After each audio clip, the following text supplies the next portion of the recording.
welcome to another edition of Kyle Meredith with. It's the interview series presented by WFPK at WFPK.org, Consequence, and the Consequence Podcast Network. Thanks as always for making your way here, checking out the series. You know what to do. Like what you see, what you hear, hit that subscribe button. Put out 3 new interviews every single week, so it's a great way to keep up with your favorite artists and discover some new ones. All the usual spots in podcast land, iTunes, Apple Podcasts, it's Spotify, Podchaser, NPR, WFPK.org, or of course, right here on YouTube. I'm Kyle Meredith. Today, my guest is Harry Melling.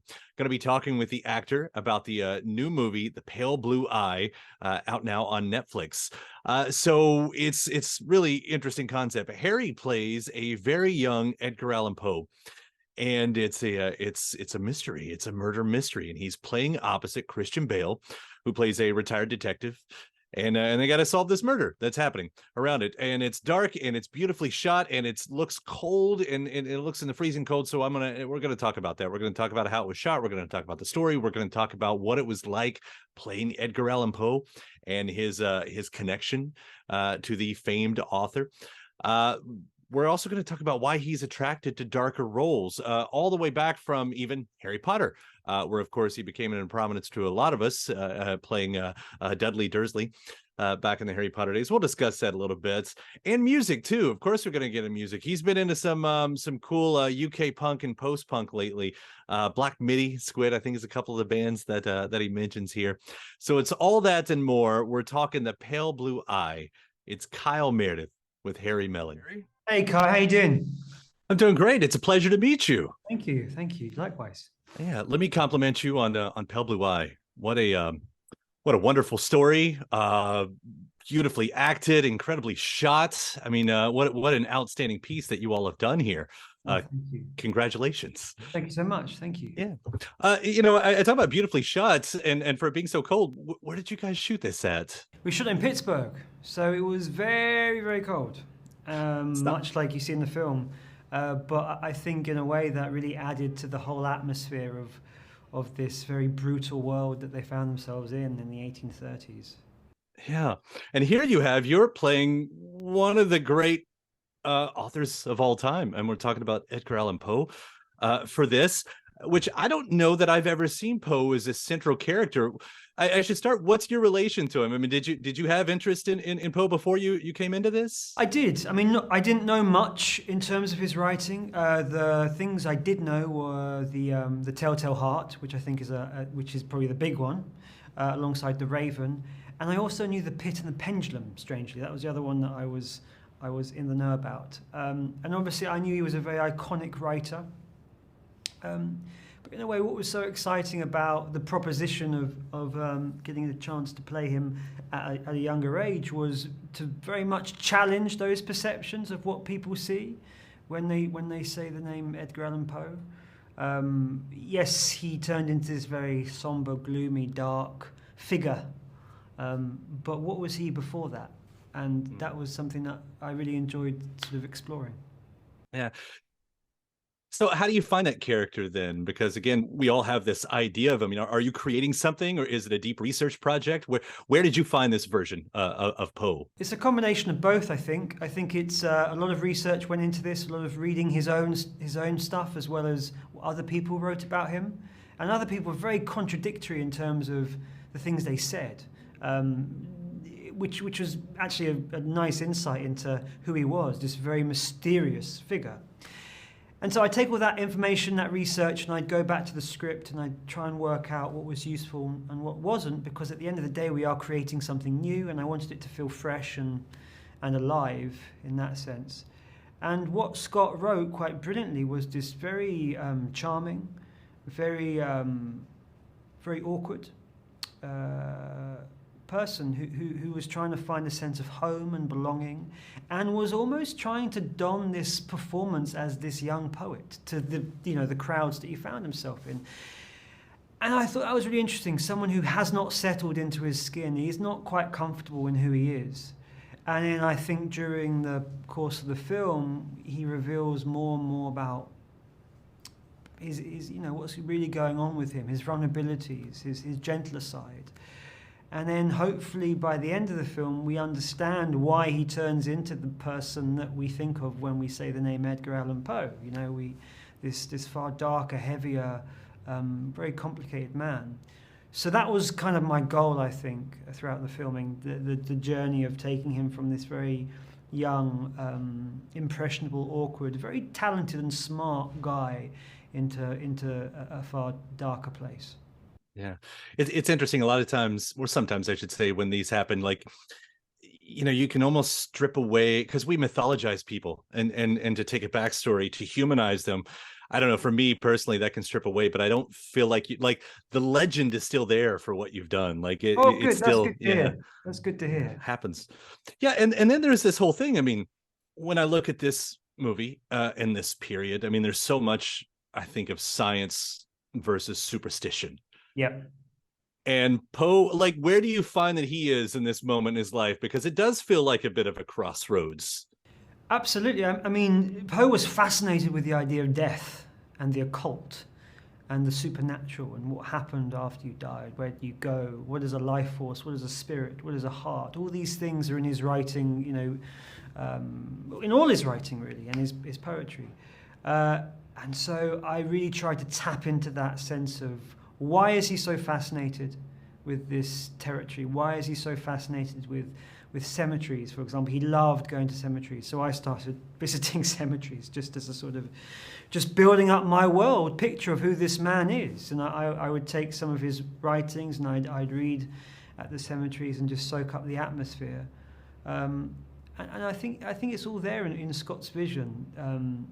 It treads this beautiful tonal line between being something that is very, has a real whodunit thriller element to it, but at the same time there is this spirituality to it, there is this strangeness to it, and I think Scott brilliantly manages to capture that on film. Yeah, absolutely.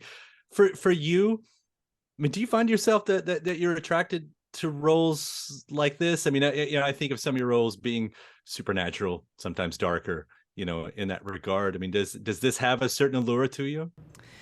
Yeah, I mean, someone asked me this recently about what is the through line in terms of the choices you make as an actor, and I tend to try not to think of that if possible.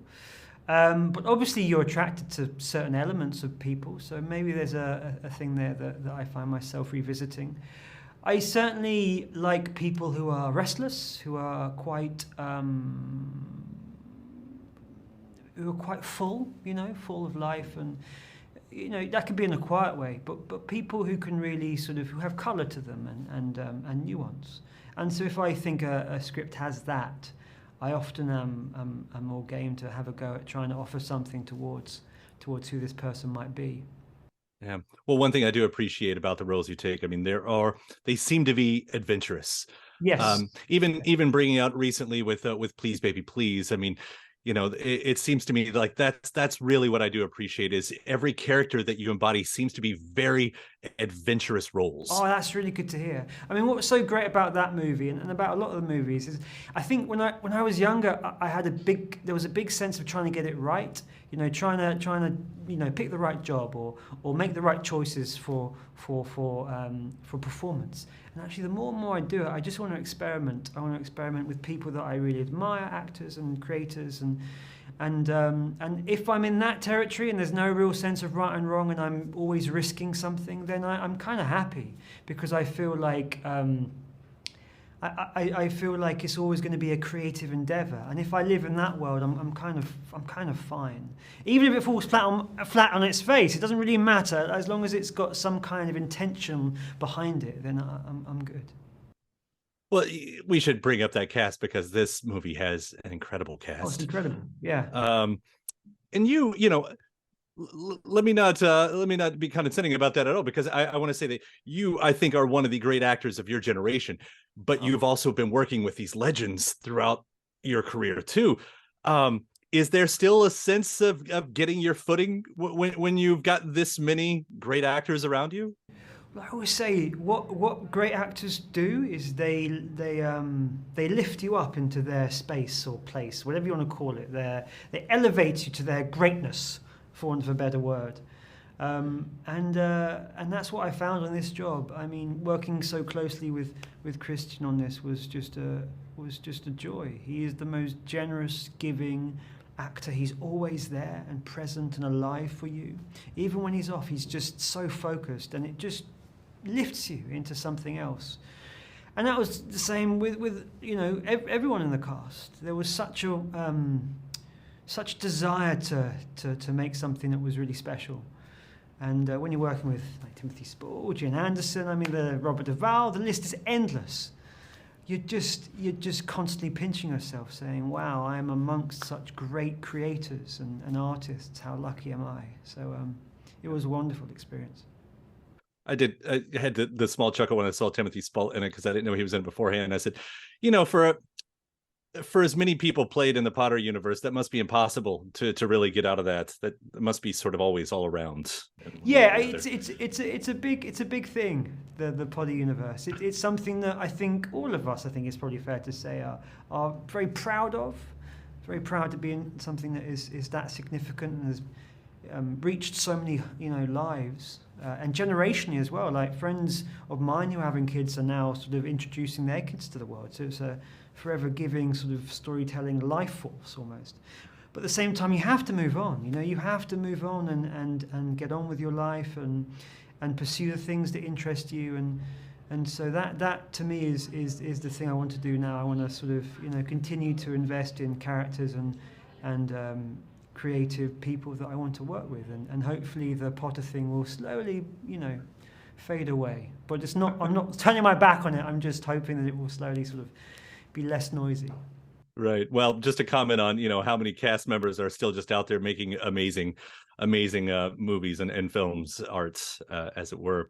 But I would like to hear more about especially you and Christian working together, because the rapport between you two. Again, it's perfectly suited for the both of you. Is this the first time you've worked together? And if so, like, what was the first meetings like of finding each other in these characters? This was the first time I worked with Christian, and I really hope it's not the last, because he was just a joy. And yeah, when we first met, I mean, the great thing about this whole process for me was there wasn't it wasn't a lot of discussion before turning up to set, or even when you're on set. There wasn't a big sort of let's sit around and talk about what the scene's about and what we want to achieve with the scene, which for me personally I love, because sometimes when you start talking about what you're going to do, you then have to do it, and you might not. It might feel wrong in that moment, and so what the whole process felt to me like was, it just gently revealed itself to you. You do scenes, and I wouldn't go to Christian, what if I try this? Or what if, Christian, what if I try this? There was none of that. It was just a sense of just trying stuff out and just listening and seeing where the scene decided to go. And if it was going slightly off there, then Scott would say, maybe you've got to think about this a bit more. And then we'd just try and change it lean it more into this direction. And that's kind of what we did the entire time. It was just a very gentle, had an amazing flow to it, and it just revealed itself to us. So I personally loved that way of working. And Christian, I think, very much lives in that space of constantly searching for the moment and being alive and listening to what's happening in that scene. So it was a lovely experience. It sounds perfectly suited too for the pacing of them, because this movie has such a certain pacing to it that when those big moments happen, it feels so much bigger. Yes. And it sounds like this was actually part of like this wasn't an editing trick, is what I'm getting at. No, I think it was. I think Scott is so interested in people, and he really wants to sort of dive into who they are. He was an actor. And so I think he wants to see actors really go deep and challenge who these what's going on with these characters, what's making them tick, why aren't they doing certain things, what are they hiding, and that takes time. I think sometimes you need time to really understand those things, and I think the pacing of the film allows that, but also it allows, like you say, the big moments to hit and to happen and to really resonate in the way they need to. So yeah, I think Scott's done a fine job, a really, really fine job with that.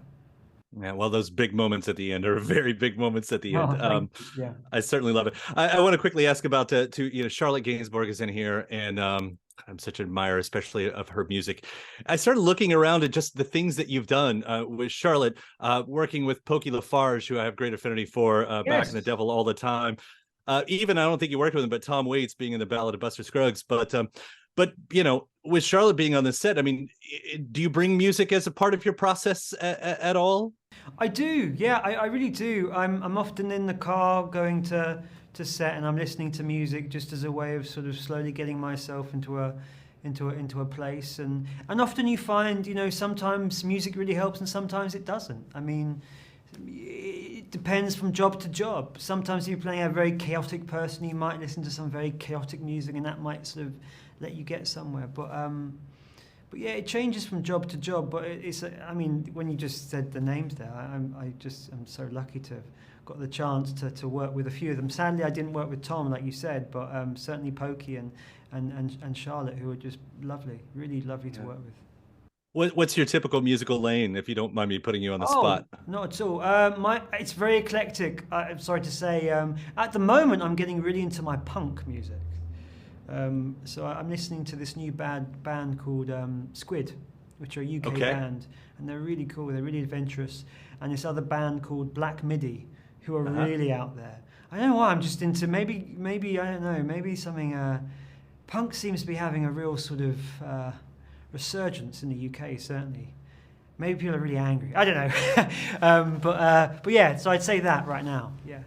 I love Black Midi. The past couple of they're things great, they've done. Aren't they? Really wild. Really wild. Yeah. I've been watching that punk scene for a little while. Even the bigger stuff of like Fontaine's DC, that seems to be like the bigger side of it. Yeah, there's something special happening over there. There is something happening. Something's going on. Yeah. Yeah, here we are back in the 70s again somehow. I don't know. I I'll sort of wrap it up with this because, as we look again at Poe and every character in here, I think there's a line about, every character has their secret going on in this. And once we find out certain things as they unfold, I'll just throw out the basic question here. Do you think that Poe is blinded by love, or is it something else? Good question. I think, yes, he is blinded by love. I think he wants what he wants, but don't we all? I mean, he wants to find his sense of place in the world, and he thinks he has. So I think it's more that maybe, but that's to do with love at the same. Do you know what I mean? It's that sense of feeling safe, and I think he searched for that his entire life. Sadly, I think there was such a restless quality to him, and it just got worse and worse and worse, and sadly ended up with him passing away in very mysterious, strange circumstances. So yeah. Well, again, it's just a beautiful telling of this story from page to screen, and the way it started as the book. Harry, I can only congratulate you over and over again. Pale Blue Eye is such an incredible piece. Congratulations on it again, and thank you so much for taking the time to talk about it today. Thank you so much. Thank you. That was great. Thank you. And thanks to my guest. Also, thanks to you for checking out the episode in the series. Before you get out of here, hit that subscribe button.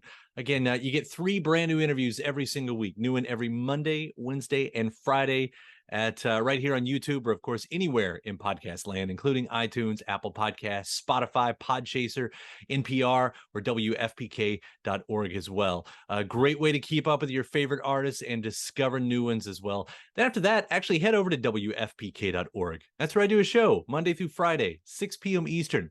It's an hour full of song premieres, music news, anniversary spins, bonus interviews, Monday through Friday, 6 p.m. Eastern at WFPK.org. Consequence has your music and film news. You can also find me on the social media spots, Facebook, Instagram, mostly on Twitter. All 3 of them, the address is at Kyle Meredith. Do hope you like and follow along. That does it for another edition. I'm Kyle Meredith. I'll see you next time.